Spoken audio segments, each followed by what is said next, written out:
SHDP. Dalam video kali ini kita akan membahas mengenai pertumbuhan dan perkembangan anak. Tanpa berlama-lama lagi, langsung saja kita ke dalam pembahasannya. Pertumbuhan merupakan suatu perubahan yang bersifat kuantitatif yang ditandai dengan bertambahnya ukuran, dimensi pada individu anak maupun pada tingkat sel organ. Sedangkan perkembangan merupakan perubahan yang bersifat kualitatif dan kuantitatif yang ditandai dengan bertambahnya kemampuan fungsi dan struktur tubuh menjadi lebih kompleks dalam pola yang teratur dan dapat diramalkan. Tahap perkembangan anak terbagi dalam beberapa area, yaitu kognitif, psikoseksual, psikososial, moral, dan spiritual.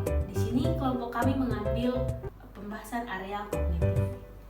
Kita masuk ke dalam pembahasan kognitif. Kognitif berasal dari kata cognition yang memiliki arti knowing atau mengetahui. Tahap perkembangan intelektual melibatkan pertambahan umur. Menurutnya, perkembangan intelektual tidak dipengaruhi oleh keturunan. Pengetahuan didapat dari adanya interaksi dengan lingkungan, adanya kejadian atau pengalaman yang dialami, dan itu dapat merubah struktur kognitif. Dalam merubah struktur kognitif ini, perkembangan intelektual terjadi secara terus-menerus atau bertahap. Dan perlu diingat, proses ini membutuhkan waktu yang lama. Perkembangan kognitif terdiri dari 4. Perkembangan yang pertama dulu yaitu sensorimotorik dari umur 0 sampai 2 tahun. Perkembangan yang kedua yaitu sensorimotorik itu dari bayi lahir sampai umur 2 tahun. Yang ketiga, perkembangan pemikiran pro-operasional.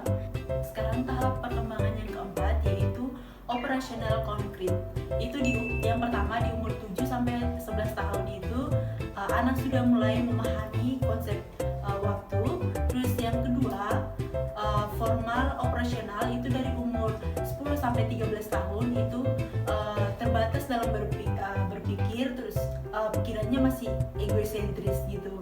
Terus yang ketiga, 17 sampai 20 tahun itu mampu berpikir abstrak. Jadi, tahapan usia yang kelompok kami pilih yaitu tahapan usia 2-7 tahun.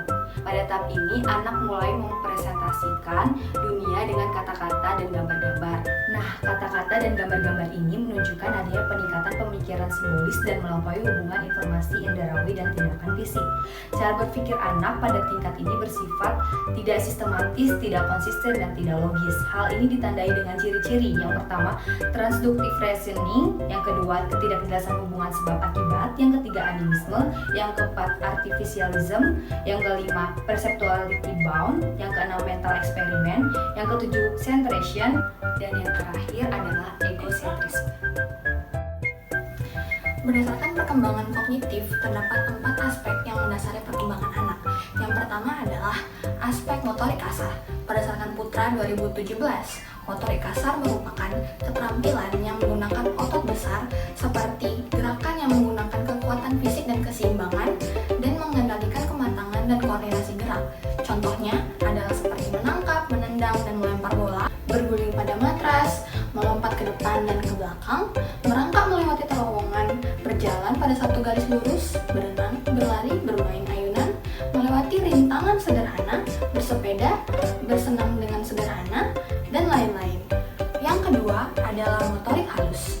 Berbeda dengan motorik kasar yang lebih menggunakan kekuatan otot besar, motorik halus lebih menggunakan kekuatan otot kecil yang mana membutuhkan kecermatan dan fleksibilitas serta koordinasi otot-otot halus pada area jari tangan, jari kaki, lidah, mulut, dan pipi.